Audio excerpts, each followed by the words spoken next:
Cruzeiro consegue trazer esse jogador com o elenco que já tem e a manutenção do Caio Jorge e do Matheus Pereira, o time titular do Cruzeiro bate de frente contra Flamengo e Palmeiras tranquilamente, contra qualquer outro time. Gerson no Cruzeiro faz esse Cruzeiro que já tem uma boa base, olhar para Flamengo e Palmeiras e falar, vem em mim, vamos nessa, cai dentro.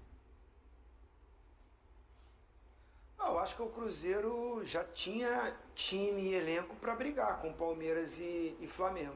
Inclusive, no meu último programa, nos últimos programas do ano passado, eu até fiz uma crítica ao treinador antigo do Cruzeiro, né?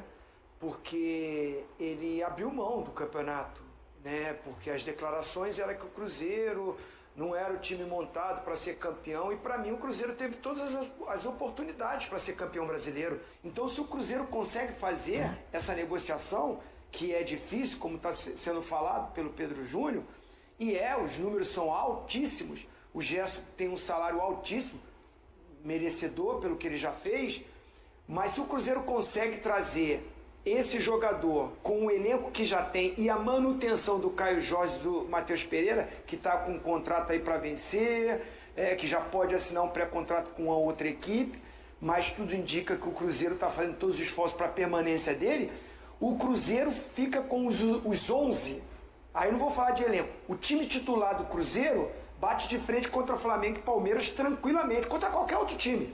Concorda, Zé?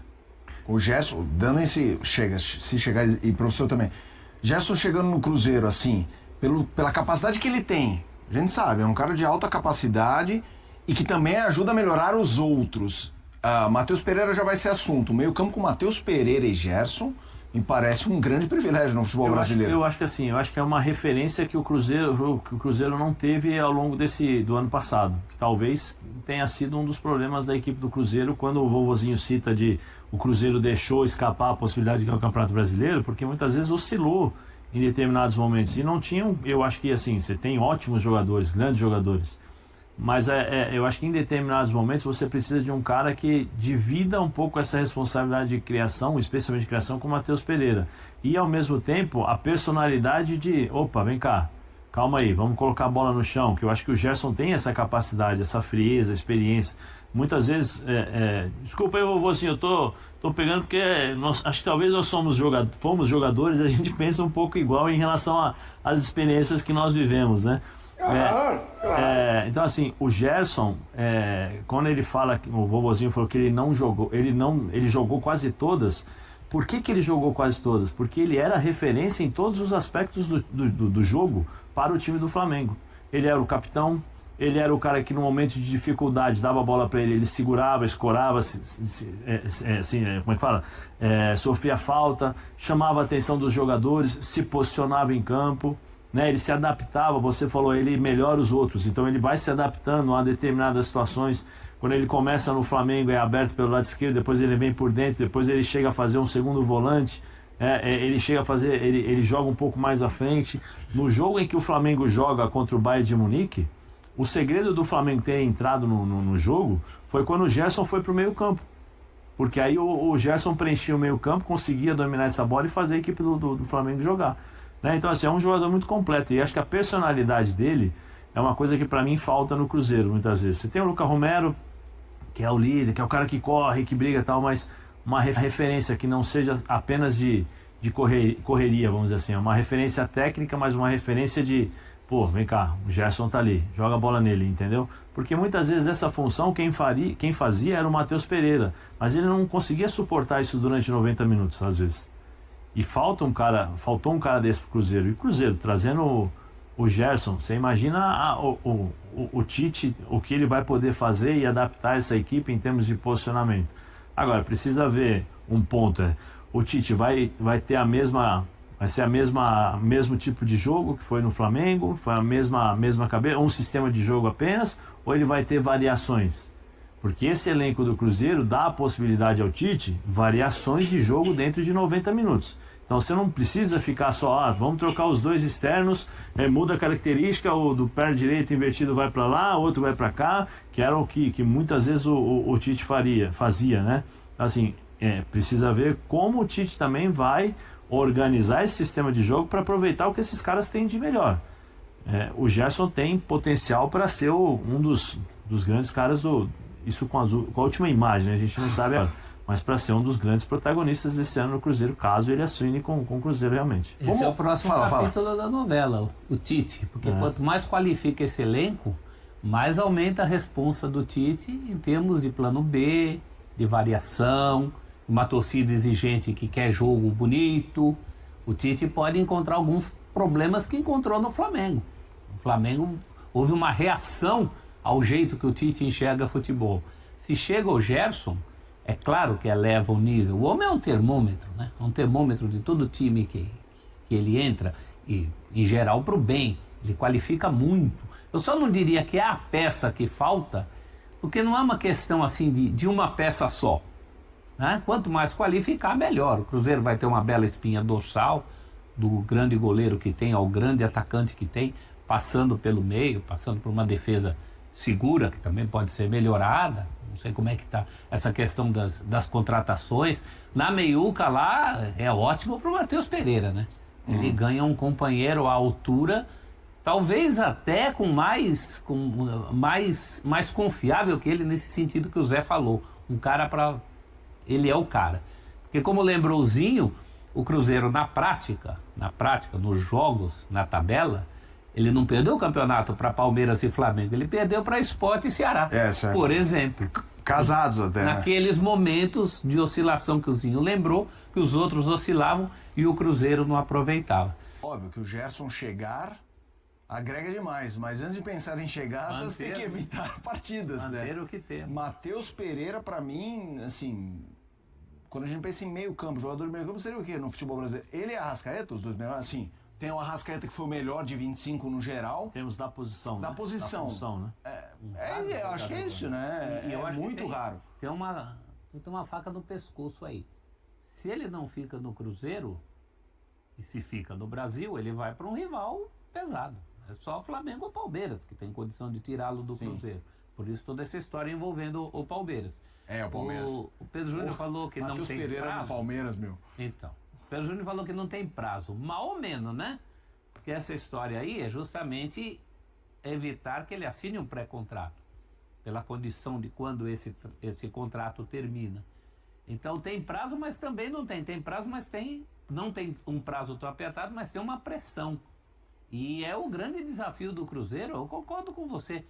Tão importante quanto trazer Gerson é não perder Matheus Pereira, é não perder Caio Jorge, é não perder para rival direto, como o Caio Jorge, por exemplo, iria para o Flamengo.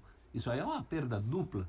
Você está deixando de ter o jogador e está reforçando justamente aquele que quer o mesmo pedaço de queijo que já você, é o mais né? forte, né? Que já é o mais forte. É a turma que está...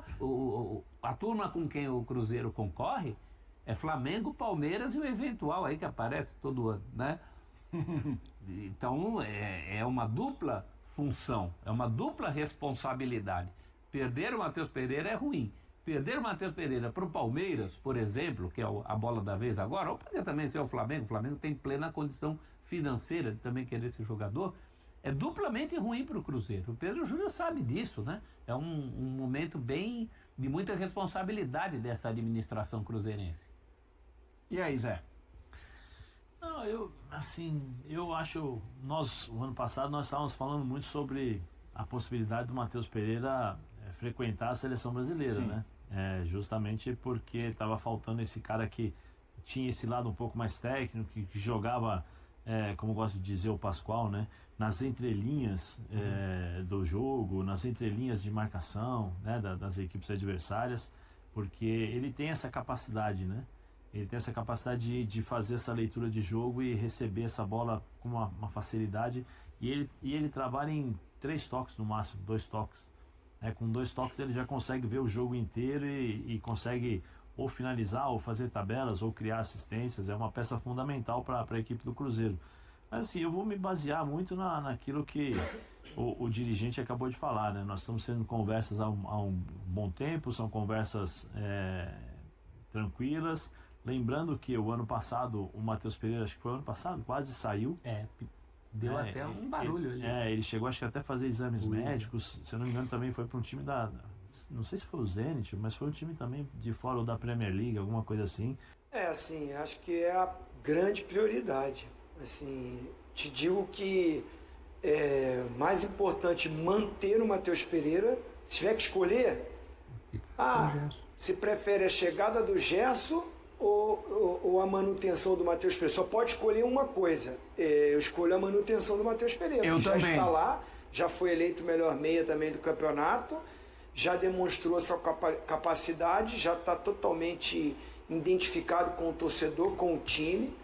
Se puder trazer o Gerson para agregar esse meio campo, Lucas Silva, Lucas Romero, Gerson e Matheus Pereira. A gente não está falando das competições que tem entre os grandes favoritos. Se você perde uma peça dessa para um rival, você fortalece o meio campo que já tem Marlon, Andreas Pereira e Paulinho, vamos dizer assim. Aí entra o Matheus Pereira ali. Imagina, porque o Paulinho deve voltar a jogar, né? Aí você tem Paulinho e Matheus Pereira, porque já tem Vitor Roque e Flaco Lopes ali mais à frente. Paulinho, Matheus Pereira, Andreas Pereira e Marlon, que veio do Botafogo. Olha que meio campo. Você vai reforçar esse meio campo com o Matheus Pereira? Então renova logo. O torcedor cruzeirense ouvindo o Zinho falando, sai pra lá. Mas aí a gente já vai falar de outros assuntos. Mas eu gostei dessa proposta do Zinho. Se tivesse que escolher uma coisa, manutenção do Matheus Pereira ou chegada do Gerson, você fica com o quê? Manutenção do Matheus. Eu também, Mantém o que já tem. É isso. Seja feliz com quem está ao seu lado. Claro que o melhor seria... Né? Mas você está mandando escolher. Se é uma condição do Gerson chegar e o Matheus Pereira ir embora, porque com todo respeito à diferença que o Gerson faz, e que é grande, o Matheus Pereira é um jogador de função rara no futebol. Sim. Não, e já tá lá, né? E já porque, tá na mão. Que o Gerson chegaria e daria certo, eu acho que não há muita dúvida. Mas não é que ele chega no dia 1 e impacta no dia 1 tudo que tem para acontecer. Aquele sentimento de quando você tem que vender uma coisa. Esse é o grande ponto. Você perde uma coisa para ter outra. O professor falou uma coisa fundamental. Desculpa, professor, você falou uma coisa. O Gerson é gigante. Cracaço de bola. Só que a característica dele tem mais opções no mercado do que o cara com a característica do Matheus Pereira. É um diferencial muito grande. E o Matheus Pereira, não tenha dúvida, se não fica no Cruzeiro, ou reforça um dos dois rivais, nessa condição que o Zinho colocou aqui, que é de tirar o sono de qualquer torcedor, ou vai para fora do país. Apresentado oficialmente como diretor de futebol do Cruzeiro, Bruno Spindel abordou de forma transparente o interesse do clube na contratação de Gerson e comentou o encerramento das conversas com o Flamengo envolvendo Caio Jorge. Embora trate a possível chegada do meio-campista com prudência, o dirigente demonstrou confiança no andamento das negociações, mesmo reconhecendo a complexidade do negócio. Segundo Spindel, o principal alvo do Cruzeiro no momento é Gerson, sempre respeitando a posição do Zenit. O dirigente revelou que o clube mineiro formalizou 2 propostas pelo jogador, consideradas bastante fortes do ponto de vista financeiro. Ele destacou que as ofertas refletem um esforço significativo do Cruzeiro, justamente pelo entendimento de que o atleta pode acrescentar muito ao elenco, tanto tecnicamente quanto em termos de liderança. A primeira investida da Raposa envolveu 12 milhões de euros em dinheiro, além da inclusão do zagueiro Jonathan Jesus, avaliado em 12 milhões de euros e que desperta interesse do clube russo. As negociações seguem em curso, e o Cruzeiro sinalizou que pode chegar a um valor um pouco superior a 25 milhões de euros, desta vez sem envolver o defensor. Spindel explicou que parte do processo passa por convencer o Zenit de que a proposta apresentada é vantajosa dentro do mercado. Gerson chegou ao futebol russo no meio do ano, e até o momento, soma um gol em 12 jogos disputados. O dirigente ressaltou que o Zenit não enfrenta necessidade financeira, o que torna a negociação ainda mais estratégica. Mesmo assim, o Cruzeiro seguirá empenhado para viabilizar a transferência, acreditando que Gerson teria impacto positivo dentro de campo, no vestiário e na liderança do grupo. Spindel também destacou que o alto investimento pretendido faz parte de um projeto estruturado ao longo dos últimos anos, com evolução tanto na infraestrutura quanto na qualidade do elenco. De acordo com ele, a proposta só se mostra ousada diante do contexto atual do clube, que busca manter uma base competitiva, fortalecer o grupo e aproveitar o momento de reconstrução com investimentos consistentes. O dirigente reforçou que ampliar as opções do elenco é essencial para sustentar a temporada e aproximar o Cruzeiro do objetivo de voltar a conquistar títulos. Mesmo respeitando o Zenit, o clube entende que a oferta é bastante atrativa e só foi possível graças ao cenário atual vivido pela instituição. Em relação a Caio Jorge, o Flamengo apresentou uma proposta avaliada em 32 milhões de euros, incluindo o valor de mercado de Everton Cebolinha, mas o Cruzeiro optou por recusar. Inicialmente, a Raposa havia estipulado 50 milhões de euros como preço para negociar o atacante. Após reunião com o jogador nesta segunda-feira, as tratativas foram oficialmente encerradas. Spindel afirmou que a conversa com Caio Jorge teve como foco reforçar a importância do atleta no projeto esportivo do clube, considerando os planos de curto, médio e longo prazo. Segundo o diretor, o Cruzeiro deixou claro que conta fortemente com o atacante para alcançar seus objetivos, elevar o patamar competitivo da equipe e recolocar o clube entre os protagonistas do futebol. Caio Jorge é visto como peça fundamental desse processo. O dirigente também avalia que o cenário vivido pelo jogador no Cruzeiro pode ser determinante para uma futura convocação à seleção brasileira visando a Copa do Mundo no meio do ano. Por fim, Spindel destacou que o atacante foi acolhido no clube, conta com o apoio da torcida e com uma gestão apaixonada e humana, algo raro no futebol. A confiança é de que Caio Jorge seguirá feliz no Cruzeiro e fará todo o possível para realizar o sonho de disputar o Mundial. No ano passado, Caio Jorge foi convocado por Carlo Ancelotti para 2 partidas das eliminatórias. Atuou por cerca de 15 minutos diante do Chile, no Maracanã, mas acabou sendo desfalque contra a Bolívia em razão de uma lesão muscular. E aí, galera, o que acharam? Deixem suas opiniões nos comentários. Não se esqueçam de deixar o like, se inscrever no canal e ativar o sininho para receber as notificações. Até mais, Nação Celeste! Vamos pra frente!